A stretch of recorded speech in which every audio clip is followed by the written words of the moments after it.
Este chico estaba ahí parado, con una piedra en la mano, podría ser tú o cualquier otro. Desde esta distancia no queda claro si sonríe o si tan solo entrecierra los ojos a causa del humo que sale de un contenedor de basura en llamas. Su cuerpo refleja lasitud, sorprendente en ese momento en que la escena podría romperse por mil sitios, porque la amenaza lleva ahí demasiado rato y no creemos que vaya a tardar en desencadenarse la violencia. Tiene clase a su estilo, es decir, con ese estilo que incluye el cuero, los pendientes, el descuido en el calzado y algún tatuaje no demasiado llamativo, apenas un signo, una afirmación de pertenencia, y el mitón de cuero trenzado que protege la mano con la que empuña la piedra podría haber salido del cajón de su abuelo o de una tienda de moda vintage o de un basurero. No está solo, y sin embargo lo está. Es verdad, han llegado allí por decenas primero, luego por cientos y ahora son miles, pero no forman un auténtico grupo, no corean consignas, ni cantan, ni hay en ellos nada festivo o comunitario. La desesperación convierte su presencia en un asunto personal. Esa rabia no es compartida, sino que se multiplica en cada uno de ellos como una imagen sobre un espejo hecho añicos, aunque algunos son tan jóvenes que no es probable que los haya llevado allí la desesperación, y de hecho son los que parecen más felices, sonríen, se empujan, se apresuran, como si acudiesen a un estadio y no a una confrontación violenta.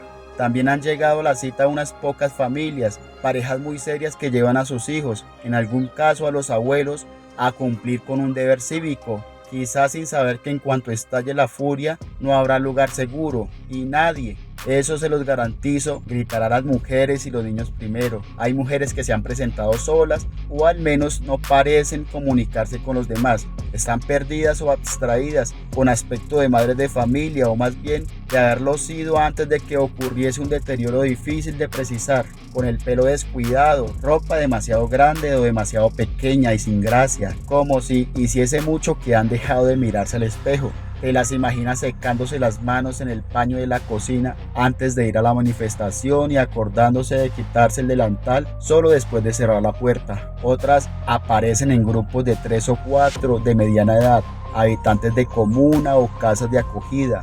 Muchas llevan cortes de pelo llenos de picos fantasiosos trasquilones que dibujan telas de araña de cuero cabelludo, serpientes, animales con garras y alas, y por supuesto enseguida distingues a aquellos que acuden siempre a las confrontaciones masivas, independientemente de la causa, profesionales del desorden, pero no te apresures a condenarlos. Quizá han entendido que el diálogo es una manera de engaño cuando las fuerzas son disparejas y que hay que acudir al tropel con perros sin correa ni collar ni bozal, con botellas tetrabricks de alcohol barato, con los pies y los dientes sucios, sin respeto ni deseos claros, sin causa ni coartada.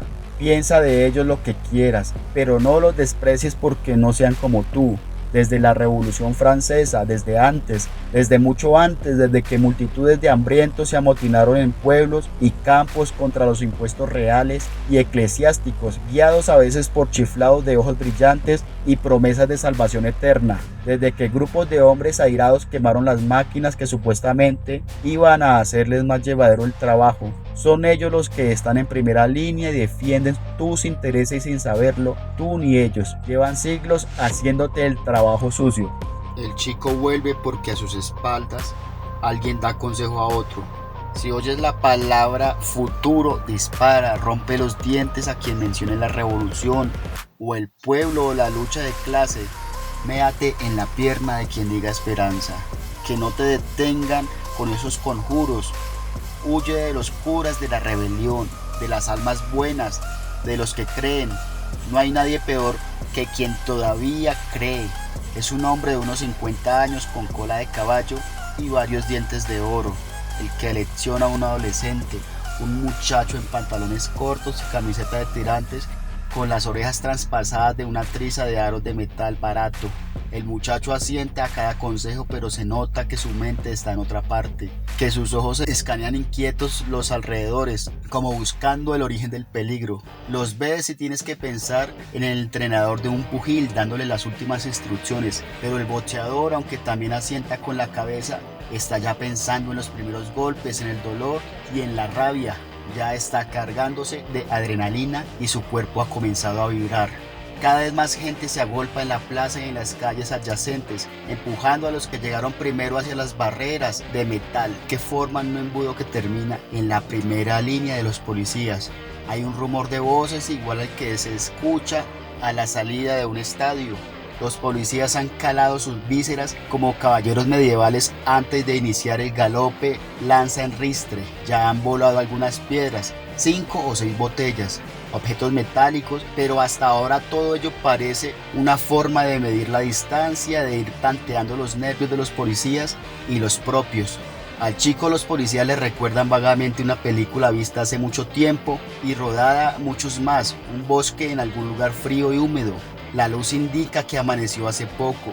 Caballos en línea, de sus narices sale un vaho.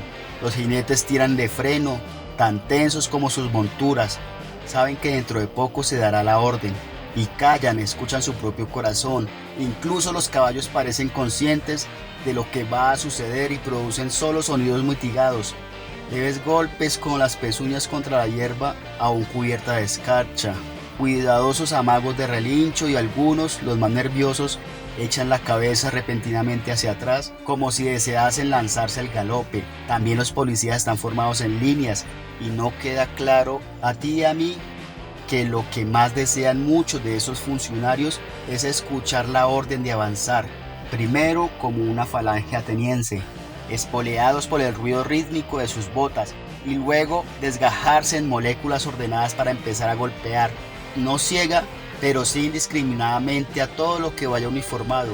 Unos pocos, quizás inexpertos, prefieran que el enfrentamiento no tuviese lugar, que toda esa energía contenida se disipase silenciosamente y regresar a casa sin el recuerdo del sonido de huesos rotos, los estampidos de las armas de fuego, los gritos de los heridos, regresar a casa aliviados tras haber sentido el placer de ir despojándose de todo equipo protector sin haberlo necesitado. Pero el chico en el que nos hemos fijado al principio, a pesar de ser tan joven, tiene suficiente experiencia para saber que no va a ser así. Sería decepcionante para casi todos y además aquello no es el ensayo de una coreografía, es la guerra. Ahora el chico avanza unos pasos, parece sopesar la piedra en la mano. Sus ojos fijos en la barrera uniformada calibran la distancia. David contra Goliat, multicéfalo, un Goliat que es también la hidra. Tenso ahora, perdida la lasitud de sus miembros, hace pensar en un saltador de altura que mentalmente reproduce ya los pasos que debe dar el impulso y sus piernas en el momento preciso. Dice que así nació el ser humano. Si su cerebro se desarrolló más que el de otras especies, se debe a que cuando empezó a caminar erguido en las sábanas, animal lento, sin garras, sin colmillos poderosos, sin coraza alguna. Lo suyo no era el cuerpo a cuerpo, fiaba a la supervivencia a matar desde lejos, a alcanzar sus presas con armas arrojadizas, piedras primero, luego venablos, azagallas, más tarde lanzas o jabalinas, y ese cálculo preciso de la velocidad y la dirección de la presa, la potencia del lanzamiento, el ángulo, la propia velocidad y dirección cuando la caza se realizaba a la carrera, exigía un cerebro mucho más sofisticado que el de los animales, que luchaban en dentelladas y zarpazos. Así dicen que empezó todo, así hemos llegado a donde estamos. Ahora el chico ha retrocedido milenios, recupera esa manera sencilla de enfrentar el mundo sin pensamiento ni palabra, tan solo un cálculo primitivo y a la vez complejo. Pero, aunque esté tan concentrado en la barrera enemiga, un movimiento rápido a su derecha llama la atención. Le hace detenerse, tender la mano izquierda, como si un conjuro mágico quisiera congelar el movimiento de la joven que se abalanzaba a todo correr contra el muro de escudos transparentes. Se ha lanzado a la lucha con una decisión que ni siquiera en ese momento de sobresalto le pasa desapercibida al chico. La cabeza de ella embiste entre los dos escudos, como para abrirse paso a cornadas, pero no es un toro o un animal ciego de rabia. Para ello le falta la potencia y la envergadura.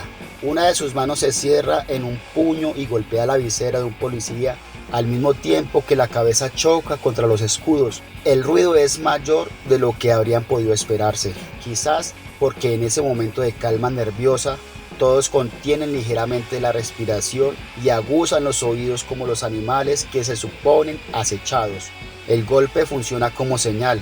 Tras apenas un segundo son cientos los que de repente echan a correr, unos con las manos desnudas, otros empuñando piedras, barras de metal, bates de béisbol, cadenas, y ahora sí la batalla comienza de verdad. Toda la rabia de ambos lados reventando en energía cinética, y se oyen nuevos golpes y gritos, y alguna voz que llama a la calma y a evitar la violencia. Ingenuos. Y los cuerpos se rozan y se mezclan y se desforman. Casi inmediatamente huele a sudor y a mal aliento. El joven se ha quedado parado, olvidando al parecer para lo que ha ido hasta allí. Deja caer la piedra al suelo y se dirige hacia la chica que, tras caer de rodillas quizá por un golpe que él no ha visto, es derribada luego por el avance de los policías, y solo después de unos segundos acaba por tumbarse despacio de costado, como si buscase un lugar cómodo para dormir. La sangre corre por su cara, sus piernas tiemblan como una oveja enferma. Un policía gira la cabeza, la descubre allí recostada en retaguardia, y hay algo que se despierta en su rostro, sentido del deber o sencillamente el deseo de calmar una primera víctima, de cortar la primera cabellera. Con la cabeza pegada al asfalto, ella lo ve llegar, y debe de ser impresionante desde esa perspectiva. El legionario uniformado, correaje, casco, chaleco, antibalas, un escudo transparente rectangular y convexo, botas de suela gruesa que alcanzan hasta media espinilla, como para protegerlos de serpientes o de ratas. Los ves avanzar con los ojos casi a ras del suelo y parece una estatua de otros tiempos en movimiento, un coloso de mármol al que han insuflado vida para que te destruya. Ella se incorpora y el policía da un salto, sorprendentemente ágil para alguien que lleva tanta impedimenta. Levanta el escudo con la intención de estrellarlo contra su cara.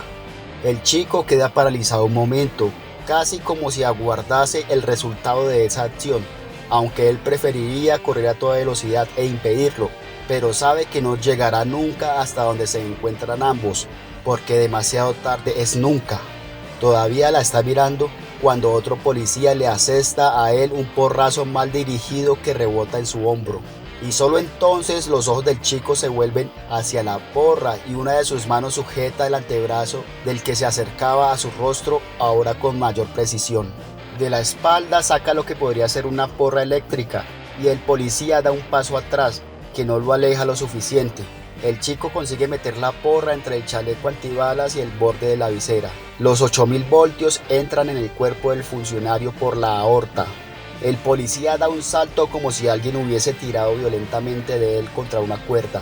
El chico no lo ve tambalearse y caer porque ya está girando para volver a localizar a la mujer que ya había dejado. Como en esos momentos culminantes de una película televisada interrumpidos por la causa publicitaria. Justo cuando iba a recibir un golpe potencialmente letal. ¿Cuánto? ¿2 segundos? ¿3? Y sin embargo ella continúa en el suelo, alzando el antebrazo para protegerse y el policía sujeta el escudo en alto. No está claro si aún no lo ha bajado para golpear. ¿Movido por la compasión? No, nadie tiene compasión en esos instantes por las víctimas del otro bando, o si se prepara para el segundo golpe. Los manifestantes corren de todas direcciones, empujándose, tropezando, cayendo. La adrenalina podría ahogarlos, también corren los policías, pero no es una desbandada, ellos corren en pequeños grupos de tamaños similares, 8 o 10 números en cada uno. Ellos no chocan entre sí y por eso cazan a los manifestantes más lentos o que han perdido demasiado tiempo levantándose después de caer y golpean con método en el vientre para dejarles sin respiración. Y cuando no pueden respirar el miedo es inevitable, ya no piensas ni te defiendes. Solo quieres respirar, nada más. En las piernas para que caigan al suelo. En la cabeza para acabar con la última resistencia. Y, si hay suerte, provocarle lesiones de las que no sea tan fácil reponerse. 2 policías se quedan aporreando al caído, restregando su cara contra el asfalto hasta que se claven en sus mejillas y su frente diminutos cristales y piedras. Siempre te acordarás de ese día cuando te mires al espejo. Y los demás continúan la caza, como en una carrera de relevos. Los 2 regazos sprintan tras terminar su labor para sumarse a la unidad. Lo hacen bien, tienen años de preparación, clases teóricas, esquemas, gráficos, ejercicios virtuales y simulaciones prácticas, y experiencia en el terreno. El chico, más que pensarlo, lo absorbe. Igual que no piensa en respirar ni en correr, necesita que los pulmones reciban oxígeno más. Igual que no piensa en respirar ni en el correr, necesita que los pulmones reciban más oxígeno para enviarlo a las células. Que deben expulsar el dióxido de carbono más rápidamente para no intoxicarse. Sencillamente respira con fuerza, casi con violencia, y en tanto impulso su carrera queda trastabillada al tener que enfrentar de repente y choca contra el policía. Mala suerte, no has aprobado el curso de castigo de manifestante, te has quedado solo, idiota, tienen que ser 2 y ahora no hay quien te defienda. De ese joven que se abraza a ti para no caerse y al mismo tiempo para evitar que sigas golpeando a la muchacha. Enseguida se repite la escena anterior, el chico saca la porra eléctrica, sortea el escudo y le aplica al cuerpo del contrario. Esta vez a un costado, la descarga hace al policía doblarse sobre sí mismo como si fuese a vomitar. El chico le arranca el escudo de la mano y le golpea en la cabeza 3 o 4 veces. Hasta que no percibe otro movimiento que el propio. La plaza está ahora casi vacía, unas pocas figuras acuclilladas, como recuperando el aliento, humo de las granadas, líquido azul regado por el suelo, el que no ha alcanzado cuerpos que marcar, basura esparcida por todas partes como si acabase de terminar un concierto al aire libre. ¿Puedes caminar? La chica se tapa la cara con la mano, asiente, venga, te ayudo. Luego tenemos que darnos prisa. Se apoya en él para caminar. Aunque parece que las piernas la sujetan bien, sin embargo, se le escapan quejas contenidas a cada paso. Podría tener alguna costilla rota. Recorren varias calles, alejándose de los gritos y el estruendo. Helicópteros y drones vigilan el núcleo de la manifestación, lo que queda del núcleo, y barren con sus focos las calles donde se libra la batalla principal. Estamos absorbidos por esta escena bélica y no nos habíamos dado cuenta de que ya está anocheciendo. No parece haber patrullas de retaguardia, como si las autoridades creyesen que están ante un combate definitivo y hubieran enviado todas las fuerzas a un Armagedón. Que no se engañen, se reproducirá una y otra vez por muchos combatientes que caigan esta noche. Además, en este Armagedón no se sabe cuáles son las fuerzas del bien y cuáles son las del mal. Conceptos demasiado simples para dar una idea siquiera aproximada de lo que está sucediendo. Él tira de ella por un brazo para obligarla a entrar en el portal. Por suerte vive cerca, porque si tuviese que recorrer la ciudad así, cubierto de pintura y de sangre, alguien detrás de una ventana cumpliría con su obligación de denunciar a los subversivos y una patrulla civil les cortaría el camino. Ella desconfía, se resiste a entrar, observa el fondo del portal como si de allí pudiese salir una alimaña. Da un paso atrás y hace un movimiento con la mano que podría ser una forma de despedida. Ven, aquí estás segura, es mi casa. Yo soy AM. ¿Cómo te llamas? Alegría. ¿En serio? ¿Te llamas Alegría? Ella echa la cabeza ligeramente hacia adelante y escupe un coágulo de sangre sobre una baldosa sucia.